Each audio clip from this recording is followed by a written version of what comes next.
France nil, Portugal nil. But France beat Portugal 5-3 on penalties after extra time. France won, yes, but they still haven't scored a goal in open play, and I'm beginning to wonder if that's a bad thing at all. Does the 0-0 mean the teams are poor in attack? Not really.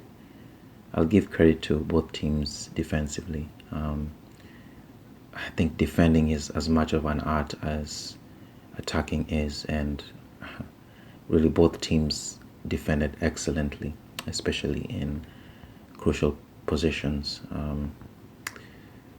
From a fans' perspective, Bayern fans don't really trust Upamecano, but I have to give him credit for this to this France team. He's very solid, vital blocks, and physically just a rock, while his partner Saliba just reached the game to perfection. So from a French perspective, again, both centre backs really just complement each other. Same thing with Portugal. Pepe at 41 looks like he could genuinely play another 3 or 4 years easily at the top level. He's that good. His reading of the game is second to none, but it won't surprise me if he makes it to the next World Cup. I think the most impressive part was, I think it was towards the end of the game, when Thuram had just come on, and Thuram thinks to himself, you know what, this guy is old.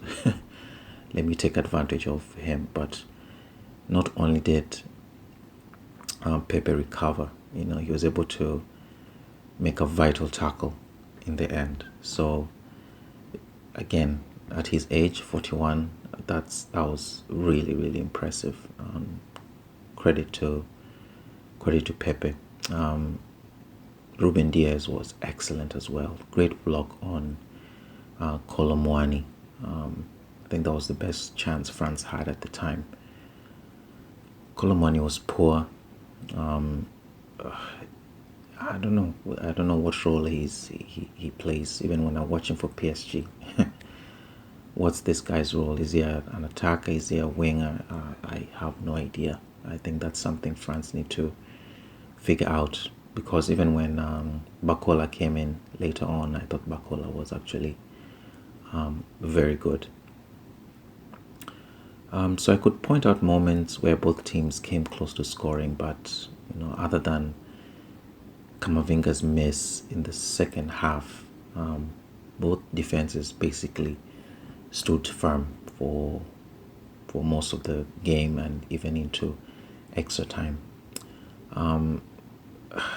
Ronaldo had the best chance in extra time, and again, a player of his caliber, you really expect him to score in that position. Again, his movement in the box is is really second to none. He pretends it's going one way, goes another way. I mean, Upamecano had no clue where he was when Conceição played that cross to the box. But Ronaldo struck the ball high and wide, so that was probably his best chance to make any sort of impression. I blame Gonzalo Ramos for letting Cristiano Ronaldo take his spot. Really, there's really, at his age, and he's not really contributing to the team as well. That is Ronaldo.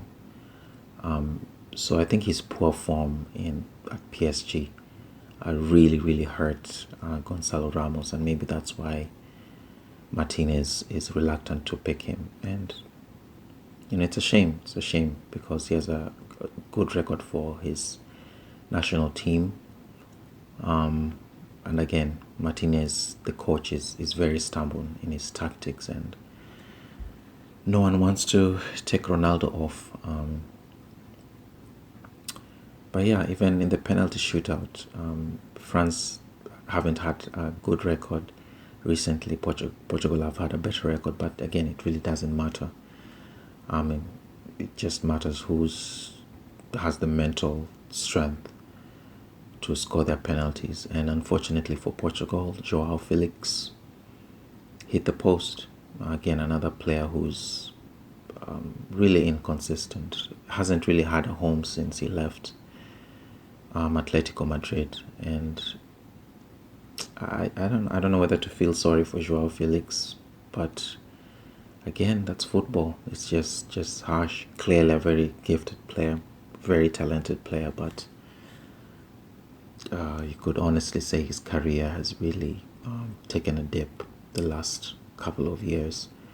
For someone so promising and for someone so young, for someone so talented, we should be talking about him being one of the top players in the world, but fortunately he's not.